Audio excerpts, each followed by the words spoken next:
आज आपको वैवाहिक पद्धति के बारे में बतलाने जा रहे हैं, जो कि सनातन के अनुसार विवाह की प्रक्रियाओं के बारे में लोगों को बहुत कम जानकारी है और वो ये पूछते हैं या सोचते हैं कि इससे क्या होता है, इसका उपयोग क्या है।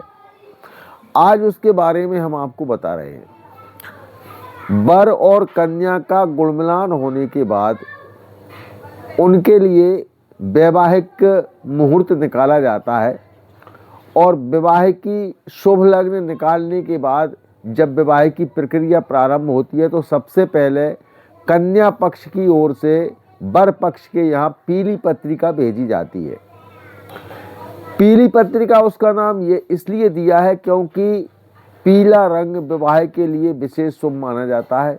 ये भगवान विष्णु के वस्त्रों का रंग है, क्योंकि उनको पीतांबरधारी बोला जाता है, इसलिए पीले रंग की विशेषता दी है। उसके लिए पीली पत्रिका बोला है। पीली पत्रिका विवाह के कार्यक्रम की एक सूचना होती है, जिसे वर के पिता को दिया जाता है। इसके बाद विवाह के 20 दिन 25 दिन पहले एक लग्न पत्रिका भेजी जाती है। लग्न पत्रिका में वैवाहिक कार्यक्रम तो रहता ही है, साथ ही उसमें लग्न के समय का निर्धारण रहता है और एक लग्न चक्र बना रहता है। उसका अर्थ ये होता है कि उस लग्न में किस भाव में कौन सा ग्रह बैठा हुआ है, जो कि विशेष शुभता प्रदान करता है। तो ये लग्न पत्रिका, पीली पत्रिका हो गई, लग्न पत्रिका हो गई। इसको भेजने के लिए इसको खाली नहीं भेजा जाता है, इसके अंदर खड़ी हल्दी रखी जाती है। हल्दी हमारे यहाँ पीले रंग का प्रतीक है और सर्व औषधियों के अंतर्गत आती है, इसलिए हल्दी रखते हैं, एक सुपारी रखते हैं। इसके लिए पुंगी फल बोला गया है। तो इस सुपारी को रखने के साथ ही इसमें पीले चावल रखे जाते हैं और कुछ द्रव्य रखा जाता है। ये दोनों में ही रखा जाता है, पीली पत्रिका में भी और लग्न पत्रिका में भी। इसके बाद जब द्वाराचार होता है, बारात जब पहुंचती है उस लग्न के अनुसार, उस समय द्वाराचार होता है। द्वाराचार, कुछ लोग इसको टीका भी कहते हैं, कुछ लोग बारोठा कहते हैं। कुछ लोगों के यहाँ एक लोटा जाता है जिसमें मांगलिक वस्तुएं रखते हैं, उसके लिए कुछ लोग बरौना बोलते हैं। ये किन्हीं विशेष समाजों में जाता है।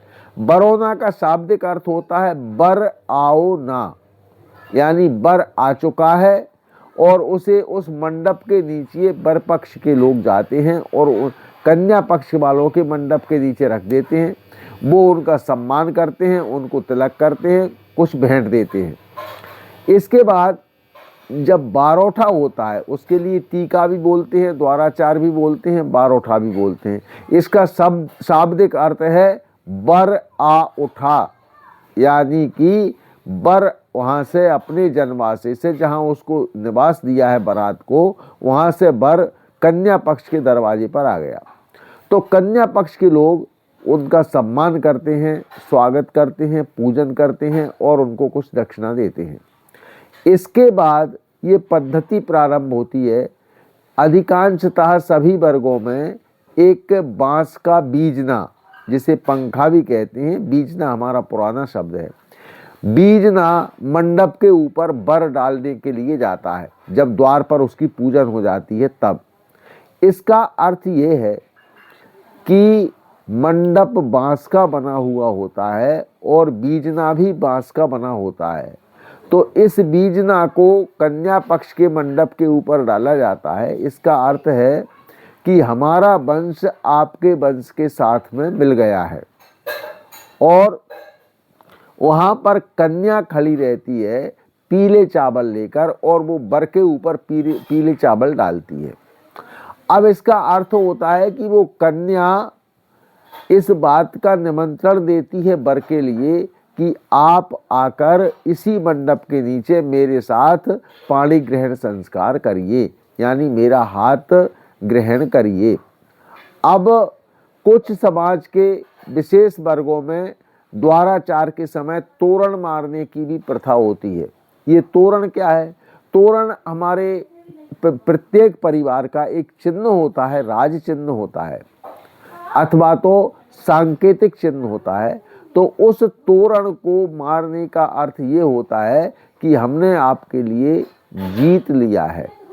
ये पुराने समय में राजा महाराजाओं की प्रथाएं होती थी, जो कि तोरण की स्थिति चलती रहती थी इसमें। तो ये तोरण हो जाता है। इसके बाद फिर एक कार्यक्रम होता है चढ़ावा करने का, जिसमें कि कन्या को गौरी के रूप में पूजन किया जाता है। उसको वस्त्र, आभूषण, गहने इत्यादि दिए जाते हैं। ये मंडप के नीचे ये कार्यक्रम किया जाता है। और इसके बाद एक दुर्गा जनेऊ का विधान है। ये नियमानुसार तीनों वर्णों के लिए उपयुक्त है, ब्राह्मण, क्षत्रिय और वैश्य, क्योंकि इनके लिए यज्ञोपवीत धारण करने का नियम है। और जो दुर्गा जनेऊ दिया जाता है वो इस बात का प्रतीक होता है कि जिस कन्या की शादी हो रही है, विवाह हो रहा है, कन्या चूंकि यज्ञोपवीत धारण नहीं कर सकती है, इसलिए वर के लिए कन्या के निमित्त का यज्ञोपवीत धारण किया जाता है, जिसे दुर्गा जनेऊ बोला जाता है। और इसी समय से वर के लिए जनेऊ का जोड़ा पहनने का अधिकार हो जाता है।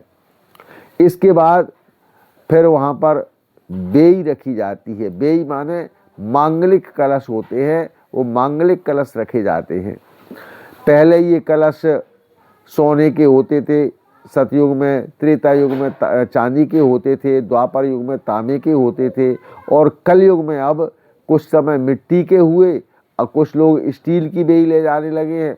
और कहीं कहीं जब बेई उपलब्ध नहीं होती है, लोग ले जाना भूल जाते हैं, तो उस वक्त कागज़ के या प्लास्टिक के दोनों से भी काम चलाया जाता है। तो ये बेई रखी जाती है। उसके बाद कन्या का तेल उतरता है। आप सब लोगों ने देखा होगा, इसके बाद जब कन्या फेरे में बैठती है तो उस वक्त तेल उतारा जाता है। अब देखिए हमारे ऋषि मुनियों ने कितनी अच्छी वैज्ञानिक व्यवस्था की है कि पहले हल्दी और तेल चढ़ाते हैं कन्या के लिए, और फिर तेल को उतारा जाता है। क्यों उतारते हैं? देखिए इसकी एक वैज्ञानिक प्रक्रिया है। तेल पुल्लिंग शब्द है और ये तेल चढ़ाया जाता है कन्या को। हल्दी स्त्रीलिंग शब्द है और तेल पुल्लिंग शब्द है। हल्दी और तेल चढ़ाने का नियम है। अब तेल को इसलिए उतारा जाता है कि उस कन्या के लिए उस पुरुष को दान किया जा रहा है, उस वर के लिए दान किया जा रहा है, और पहले से ही उसके साथ में तेल नाम का एक पुल्लिंग शब्द है, इसलिए उसको उतार दिया जाता है।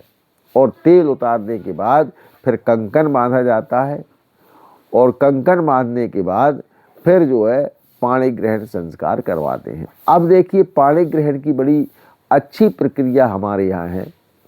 जब वर मंडप में पाणी ग्रहण के लिए आता है, तब कन्या की माँ अर्थात कन्यादान करने वाली महिला उस वर को मंडप के बाहर तिलक करती है, उसका स्वागत करती है। उसके बाद उसका हाथ पकड़कर मंडप के नीचे लाती है और वहाँ आसन पर बिठाती है। आसन माने वो पटली जो होती है उस पर बिठाती है, और फिर पूजन करने के बाद कन्यादान किया जाता है। अब देखिए कन्यादान की कितनी अच्छी प्रक्रिया हमारे यहाँ है, जिसे पाणी ग्रहण बोला जाता है। पाणी माने हाथ, ग्रहण करना माने ग्रहण। अब ये विशेष शुभ लग्न में, विवाह में यदि देखी जाती है तो विवाह की शुभ लग्न ही देखी जाती है। और हम देखते हैं कि इसमें रेखाएं कितनी हैं। अब लोग पूछते हैं पंडित जी कितनी रेखा की शादी है?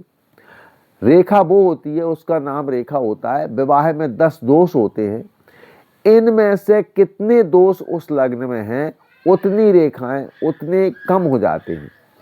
तो हमारे यहाँ 9 रेखा 8 रेखा के विवाह को विशेष शुभ माना जाता है। कुछ लोग 7 रेखा में भी विवाह कर लेते हैं। 6 रेखा तक में विवाह करने का विधान है, इससे कम में विवाह नहीं करना चाहिए। तो ये शुभ लग्न में पाणी ग्रहण संस्कार किया जाता है। पाणी ग्रहण में पीले हाथ किए जाते हैं कन्या के दोनों नाखून सहित। वर के दाहिने हाथ पर हल्दी लगाई जाती है। इसके बाद कन्या के हाथ पर एक हथलेवा, हथलोई रखी जाती है, क्योंकि किसी भी उसमें गुप्त दान रखा जाता है, क्योंकि किसी भी दान को खाली हाथ नहीं करना चाहिए। इसलिए कन्यादान के समय कन्या के हाथों के ऊपर हथलेवा रख देते हैं, गुप्तदान रख देते हैं। उसके बाद कन्या के पिता का हाथ लगाते हैं और कन्या के पिता के हाथ के नीचे कन्या की माता का हाथ लगाते हैं, उसके नीचे वर का हाथ लगाते हैं और कन्या का भाई उस पर जल डालता है। पंडित जी संकल्प बोलते हैं और जब कन्यादान का संकल्प हो जाता है तो माता अपना हाथ हटा लेती है, पिता अपना हाथ हटा लेता है और कन्या के हाथ वर के हाथ पर पहुंच जाते हैं और इसके बाद में वो कन्यादान पूरा हो जाता है। कन्या के लिए माता पिता की गोदी में बिठाया जाता है नियमानुसार और जब कन्यादान हो जाता है तब वर के पास में वो भी दाहिने अंग में दाहिने हाथ में बिठा दिया जाता है। अब फिर उसका पैर पूजते हैं दोनों के, कन्या के भी और वर के भी, जिसको पैर पुजाई कहते हैं। इसके बाद में पाणी ग्रहण संस्कार के बाद में भांवर परिक्रमा होती है और भांवर परिक्रमा के पहले हवन किया जाता है और परिक्रमा हवन की करवाते हैं। इसमें हमारे यहाँ नियम यह है कि कन्या को 4 परिक्रमा में आगे किया जाता है और जब 4 परिक्रमा पूरी हो जाती हैं तब ग्रंथि बंधन किया जाता है, गांठ जोड़ी जाती है और उसके बाद में फिर वर को आगे किया जाता है शेष 3 परिक्रमा में। अब ये 7 परिक्रमा में 6 परिक्रमा अग्नि की होती है और 7वीं परिक्रमा मंडप सहित होती है। अब देखिए मंडप में आपने देखा होगा स्तंभ गड़ा रहता है। अब ये स्तंभ में आपने देखा होगा उसके चारों तरफ 4 कुछ तो भी लगा दिए जाते हैं और वो इसलिए 4 इसलिए लगाए जाते हैं क्योंकि ये ब्रह्मा जी का प्रतीक होता है मंडप। ब्रह्मा जी चूँकि सृष्टि के रचयिता हैं, भगवान विष्णु सृष्टि के पालन करता है, इसलिए आज से इन वर कन्या के संसार की वृद्धि करने का नियम है, इसलिए ब्रह्मा जी का प्रतीक होता है स्तंभ वो लगाया जाता है और फिर उसकी परिक्रमा करते हैं। इसके बाद जब 7 परिक्रमा पूरी हो जाती है तब नूपुर यानी बिछुड़ी पहनाई जाती है और उसके बाद किसी कन्या द्वारा, छोटी सी कन्या के द्वारा उस कन्या की मांग भरी जाती है। इसके बाद 7-5 वचन होते हैं। उसके बाद इन वचनों के साक्षी भगवान ध्रुव को माना गया है तो ध्रुव दर्शन करवाते हैं। उसके बाद पटली बदल देते हैं और पटली बदलने के बाद कन्या को वर के वाम अंग में बिठा दिया जाता है और फिर वर के द्वारा उस कन्या को मंगलसूत्र पहनाया जाता है। इसके बाद में वर के द्वारा कन्या की मांग भरवाई जाती है और फिर गोदी भरवाई जाती है वर पक्ष के लोगों से कन्या की। इसके बाद में किसी के यहाँ धान बोने का नियम है। अब देखिए धान क्यों बोई जाती है? धान इसलिए बोई जाती है कि धान एक हमारे यहाँ ऐसा अनाज है